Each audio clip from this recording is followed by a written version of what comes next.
తెలంగాణ రాష్ట్ర ప్రభుత్వం తరఫున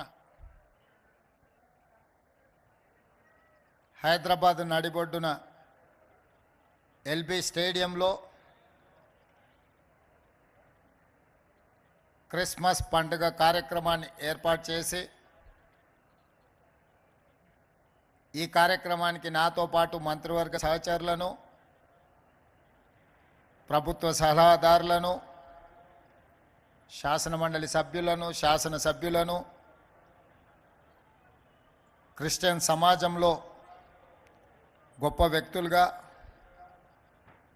ప్రభు సందేశాన్ని నలుదిశలా వ్యాపింపజేస్తున్న మత ప్రబోధకులందరినీ ఒక వేదిక మీదకి రప్పించి వేలాది మంది భక్తుల మధ్యన ఈ కార్యక్రమాన్ని ఏర్పాటు చేసినందుకు నిర్వాహకులందరికీ మనస్ఫూర్తిగా క్రిస్మస్ శుభాకాంక్షలు తెలియజేస్తున్నా.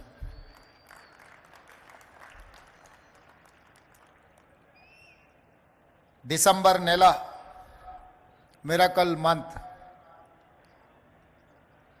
యేసు ప్రభు జన్మించిన నెల,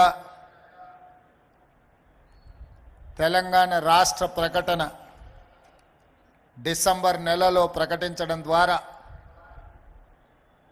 తెలంగాణ రాష్ట్ర కళ సఫలీకృతమైన నెల. అందుకే తెలంగాణ రాష్ట్రం 4 కోట్ల ప్రజలకు ఈ మిరకల్ మంత్ ఎంతో ప్రత్యేకమైనది. ప్రభు జన్మదినను జరుపుకోవడమే కాకుండా తెలంగాణ రాష్ట్ర ఏర్పాటు ప్రక్రియ ప్రారంభించడమే కాకుండా ముఖ్యంగా కాంగ్రెస్ పార్టీ అభిమానులకు శ్రీమతి సోనియా గాంధీ గారి జన్మదినం కూడా ఈ నెల కావడం మాకు, ప్రభు భక్తులందరికీ కూడా ఈ మిరకల్ మంత్ ఎంతో ముఖ్యమైనది.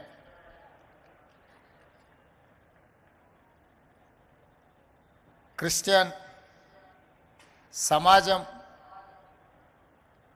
ఈరోజు ప్రపంచంలోనే అతి ఎక్కువ మంది జరుపుకునే పండుగ క్రిస్మస్ పండుగ.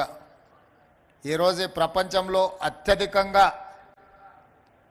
జరుపుకునే ఉత్సవం ఏదైతే ఉందో అది క్రిస్మస్ పండుగ అని చెప్పి మనందరం కూడా గుర్తించవలసిన అవసరం ఉన్నది.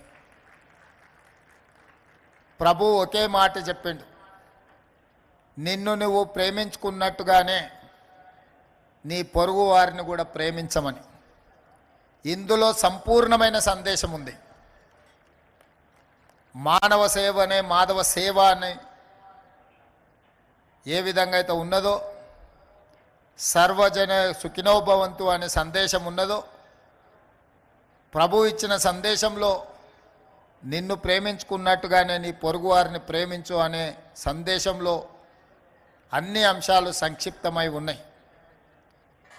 క్రిస్టియన్ సమాజము ముఖ్యంగా హెల్త్ అండ్ ఎడ్యుకేషన్, దేశ స్వతంత్రం వచ్చినప్పటి నుంచి ప్రభుత్వాలు ఎంత సేవను అందించినాయో విద్య విషయంలో, వైద్య విషయంలో ప్రభుత్వాలతో పోటీపడి క్రిస్టియన్ సంస్థలు కూడా ఈ దేశంలో పేదలకు విద్యను, వైద్యాన్ని అందుబాటులోకి తీసుకొచ్చి నిరంతరం ప్రపంచానికే ఆదర్శంగా ఉండే విధంగా ఏ సమాజమైనా అభివృద్ధి సాధించాలంటే, ఆర్థిక పురోగతి సాధించాలి అని అంటే విద్య అత్యంత కీలకమైనది.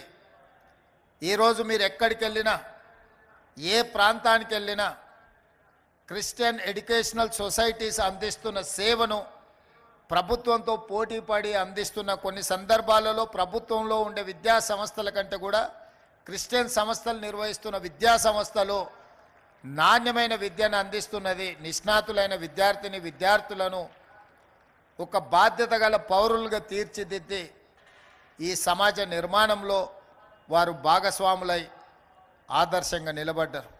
వైద్యం విషయంలో కూడా ప్రభుత్వం అందించలేని వైద్య సేవల్ని అటవీ ప్రాంతంలో, తండాలలో, గూడాలలో, మారుమూల పల్లెల్లో పేదలు అత్యంత నిరుపేదలకు వైద్యాన్ని అందుబాటులోకి తీసుకొచ్చి వాళ్ళ యొక్క ఆరోగ్యాన్ని కాపాడడం ద్వారా ఆరోగ్య తెలంగాణను ఈరోజు క్రిస్టియన్ సంస్థలు క్రిస్టియన్ సోదరులు కొనసాగిస్తున్నారు. ఇలాంటి సేవా కార్యక్రమాలలో పాల్గొనడమే కాకుండా సమైక్య స్ఫూర్తిని, ఈ దేశం యొక్క భద్రతను, ఈ దేశంలో సర్వమతాలు సమానంగా ఉండాలి, సర్వమతాలు వాళ్ళు నమ్మిన వాళ్ళు ఆచరించిన సిద్ధాంతాన్ని పాటించాలి, సర్వమతాలకు రక్షణ ఉండాలి అన్న ఆలోచన మా ప్రభుత్వానిది. ఎవరు ఏ మతాన్ని విశ్వసించినా, ఎవరు ఏ మతాన్ని ఆచరించినా, ఎవరికి వారు వారి మతాన్ని వారు ప్రచారం చేసుకున్నా ఎలాంటి ఇబ్బందులు లేకుండా మన రాష్ట్ర ప్రభుత్వం సంపూర్ణమైన రక్షణ కల్పిస్తుంది అని చెప్పి నేను ఈ సందర్భంగా తెలియజేయదలుచుకున్నా. ఎవరు కూడా ఇంకొక మతానికో ఇంకొక మతాన్ని ఆచరిస్తున్న వ్యక్తులకో కుటుంబాలకో వ్యతిరేకంగానో అభ్యంతరకరంగానో మాట్లాడడం తెలంగాణ రాష్ట్రంలో ప్రభుత్వము నిషేధించింది. ప్రభుత్వం అలాంటి చర్యలను సమర్థించదు. ఎవరికి వారు వారి యొక్క విశ్వాసాన్ని ఆచరణ రూపంలో వాళ్ళ మతాన్ని ఆచరించవచ్చు. అందుకే ఈరోజు తెలంగాణ రాష్ట్ర ప్రభుత్వం ఈ క్రిస్మస్ పండుగను అధికారిక పండుగ తెలంగాణ రాష్ట్రం మొత్తం నిర్వహిస్తున్నది. ఇది మా ప్రభుత్వం బాధ్యత. మా ప్రభుత్వ ఏర్పాటు ప్రక్రియలో మీ అందరి సహకారం, చాలామంది మత పెద్దలు ఆశీర్వదించి, నేను ఆనాడు చాలా చర్చులకు చాలా విద్యా సంస్థలకు వెళ్ళి ప్రత్యేకంగా కలిసి వాళ్ళ నుంచి హామీనే కాదు ఆశీర్వాదం కూడా తీసుకొని ఎన్నికల ప్రక్రియలో పాల్గొన్నాను. ఈరోజు అందుకే ప్రభుత్వ పరంగా చారిత్రాత్మకమైన చర్చులను పునర్నిర్మాణంలో కానీ వాటిని అభివృద్ధి పరచడంలో కానీ రాష్ట్ర ప్రభుత్వం ప్రత్యేకమైన శ్రద్ధను తీసుకొని ఈ కార్యక్రమాలను అన్నిటిని కూడా కొనసాగించడం జరుగుతుంది. అదేవిధంగా ఈరోజు ప్రభుత్వం వైపు నుంచి మీకు స్పష్టమైన అంశాన్ని ప్రస్తావించదలుచుకున్నాను. 100% తెలంగాణ రాష్ట్రంలో మీకు రక్షణ కల్పించబడుతుంది. దళిత క్రిస్టియన్ సోదరుల యొక్క అభివృద్ధి కోసం, సంక్షేమం కోసం ప్రత్యేకమైన కార్యక్రమాలను మన ప్రభుత్వం తీసుకుంటుంది. ఈరోజు పేదలకు 200 యూనిట్లు ఉచిత కరెంటుని ఇస్తున్నామంటే నిజమైన నిరుపేదలకు, పేదవాళ్ళకి ప్రభుత్వం ఈ పథకాన్ని అందుబాటులోకి తీసుకొచ్చిందంటే మా క్రిస్టియన్ సోదరులకు అత్యధికంగా ఇది ఉపయోగపడుతుంది. అదేవిధంగా 500 రూపాయలకి ఈరోజు సిలిండర్ ఇస్తున్నాము అంటే మా నిరుపేదలకు, ముఖ్యంగా మా దళిత క్రిస్టియన్ సోదరులకు, మా గిరిజన క్రిస్టియన్ సోదరులకు, పేదలకు అందరికీ కూడా ఈ పథకం ఉపయోగపడుతుంది. ఈరోజు ఫీజు రియంబర్స్మెంట్ కావచ్చు, లేదా ప్రభుత్వ నియామకాలను రిజర్వేషన్లను అమలు చేసి ఈరోజు 55,000 ప్రభుత్వ ఉద్యోగ నియామకాలు చేపట్టినమంటే ఎంతోమంది మా మిత్రులకు ఇది ప్రయోజనం చేకూర్చింది. అదేవిధంగా రాష్ట్ర ప్రభుత్వం ఇంకా సంక్షేమ పథకాలను తొందరలోనే ఇందిరమ్మ ఇండ్లను పొంగులేటి శ్రీనివాసరెడ్డి గారు ఈ వేదిక మీద ఉన్నారు. సంక్రాంతి తర్వాత ప్రతి పేదవాడికి ఇల్లుని ఇవ్వాలి అన్న ఆలోచన, ముఖ్యంగా ఇందిరమ్మ ఇండ్ల పంపకాలలో నిరుపేదలైన దళితులు, అదేవిధంగా దళిత క్రిస్టియన్స్కి అత్యధికంగా లబ్ధి చేకూర్చే కార్యక్రమం, ప్రతి పేదవాడికి 5 లక్షల రూపాయలు ఇల్లు కట్టుకోవడానికి మన ప్రభుత్వం ఉచితంగా ఈ పథకాన్ని అమలు చేస్తుంది. ఈ విధంగా అన్ని విషయాలలో పేదల కోసం అమలు చేసే సంక్షేమ పథకాలు అత్యధికంగా మా క్రిస్టియన్ సోదరులకు చేకూర్చే విధంగా ప్రభుత్వంలో కూడా వాళ్ళని భాగస్వాములను చెయ్యాలని, భవిష్యత్తులో పార్టీలో కూడా మా పిసిసి అధ్యక్షుడు మహేష్ కుమార్ గౌడ్ గారు ఉన్నారు.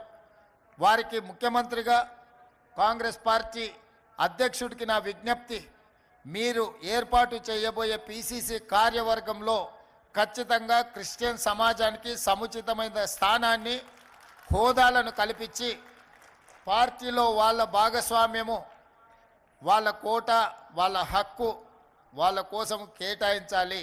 వాళ్ళు అడిగినా అడగకపోయినా అది మీ బాధ్యత, నా బాధ్యత.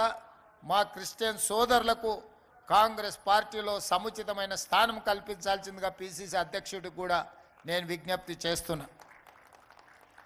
పెద్దలందరికీ నా విజ్ఞప్తి, మండల స్థాయిలో కానీ, నియోజకవర్గ స్థాయిలో కానీ, జిల్లా స్థాయిలో కానీ, రాష్ట్ర స్థాయిలో కానీ మీ తరఫున ఏమైనా సూచనలు ఉంటే, క్రియాశీలకంగా పార్టీ కార్యక్రమాలలో పాల్గొనే వాళ్ళు ఉంటే వారి వివరాలను పిసిసి అధ్యక్షుడు మహేష్ కుమార్ గౌడ్ గారికి అందించండి. తప్పకుండా వారికి పార్టీలో సముచితమైన స్థానాన్ని కల్పించే బాధ్యత వారు తీసుకుంటారు. అదేవిధంగా ప్రభుత్వంలో కూడా సముచితమైన బాధ్యత కల్పించడానికి మీ వైపు నుంచి ఉన్న సూచనలు కూడా మా దృష్టికి తీసుకురండి. తప్పకుండా వాళ్ళను ప్రభుత్వంలో భాగస్వాములను చేసే బాధ్యత నేను తీసుకుంటాను. అదేవిధంగా ఈరోజు సంక్షేమ పథకాలకు సంబంధించి కూడా ఈరోజు పేదలకు ఇచ్చే ఏ సంక్షేమ పథకమైనా మీ కోటా మీ వాటా మీకు చేకూర్చే విధంగా ప్రభుత్వం యొక్క కార్యాచరణ ఉంటుంది. ప్రభుత్వం ఈరోజు ఈ పండుగను ఒక మంచి వాతావరణంలో ఏర్పాటు చేసింది. భవిష్యత్తులో ఇది కొనసాగుతుంది. ఈ ప్రభుత్వం మీది, ఈ ప్రభుత్వం పేదలది, ఈ ప్రభుత్వం సర్వమతాలను సమానంగా చూసే ప్రభుత్వం. మీ అందరికీ మరొక్కసారి వేదిక మీద ఉన్న పెద్దలకు అందరికీ కూడా మరొకసారి క్రిస్మస్ శుభాకాంక్షలు తెలియజేస్తూ మీ అందరి దగ్గర సెలవు తీసుకుంటున్నా. ధన్యవాదాలు మిత్రులారా.